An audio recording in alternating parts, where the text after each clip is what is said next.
Chers fidèles dans le Christ Jésus, bonjour et bienvenue sur cette méditation du 5e dimanche du carême année C.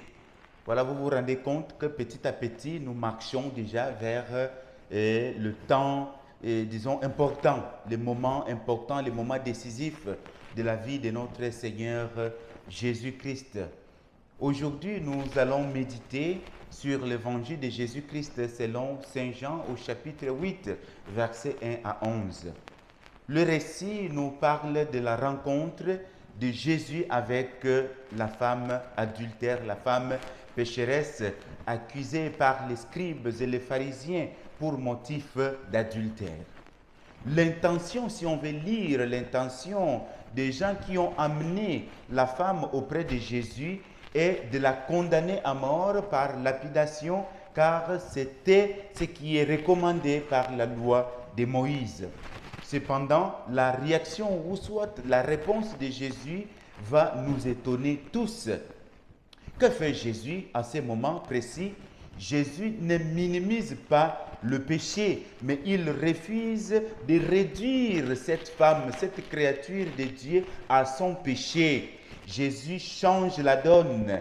Il voit au-delà de la faute, au-delà du péché, dans les profondeurs de l'âme humaine, là où réside, là où demeure la dignité et la possibilité de la conversion. Que celui de vous qui est sans péché jette le premier une pierre contre cette femme. En réalité, chers frères et sœurs, selon la loi de Moïse, les deux doivent être condamnés, jugés. C'est-à-dire, la femme et l'homme qui ont posé cet acte-là doivent tous les deux être condamnés et d'être, disons, jugés.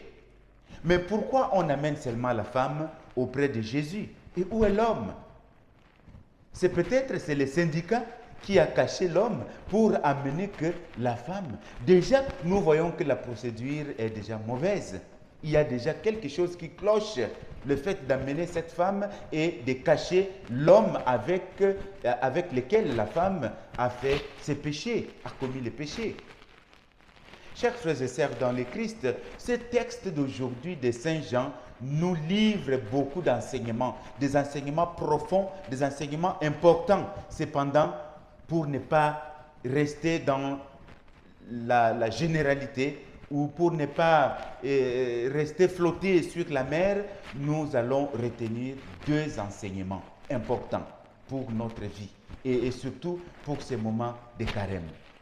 Le premier enseignement que nous livre ces messages de ce jour est que n'es jamais condamné, n'es jamais emprisonné, incarcéré, réduire ton frère ou ta sœur à son péché ou encore à son passé. L'homme est plus grand que son péché. Ton frère ou soit ta sœur est plus important que son passé, plus important que son péché. Cependant, il faut que l'homme pécheur ou la femme pécheresse puisse montrer sa volonté ou soit son désir de conversion. C'est-à-dire, nous ne voulons pas protéger les pécheurs, nous ne voulons pas protéger les gens qui font le mal, mais nous voyons dans cette personne qui a commis un péché ou dans cette personne qui a fait quelque chose de mauvais, il y a quand même une présence de Dieu, il y a une possibilité de conversion. Va et désormais ne pêche plus. Chers frères et sœurs, Jésus nous donne toujours une chance pour que nous changions notre vie. Le Seigneur est lent à la colère, mais il est plein d'amour, plein de miséricorde. C'est un puissant rappel de l'amour et de la compassion de Jésus qui offre une nouvelle chance à ceux et celles qui se tournent vers lui sincèrement. Cependant, il faut que la personne puisse manifester un désir de conversion. Si elle ne veut pas changer sa vie, alors il faudra que nous puissions la considérer comme un païen ou comme une païenne. C'est ça ce qu'a dit Jésus. Chers frères et sœurs dans le Christ, Jésus guérit et rétablit l'homme à sa dignité du Fils de Dieu en dépit de ses fautes. C'est pourquoi le passé de ton frère ne doit pas être un refrain pour toi, pour le dénigrer, pour le mépriser. Notre passé doit nous servir comme leçon, mais ne doit pas définir notre vie future. Ta vie n'est pas définie par ton passé. C'est pourquoi ne donne pas l'occasion aux gens de t'enfermer sur ton passé. Vis autrement que ton passé et les gens verront que ta vie a changé. Tu n'es plus la personne qu'ils ont connue autrefois. Mais si tu ne changes pas ta façon de vivre, les gens ne vont pas t'approcher. Nous sommes tous des pécheurs pardonnés et rétablis.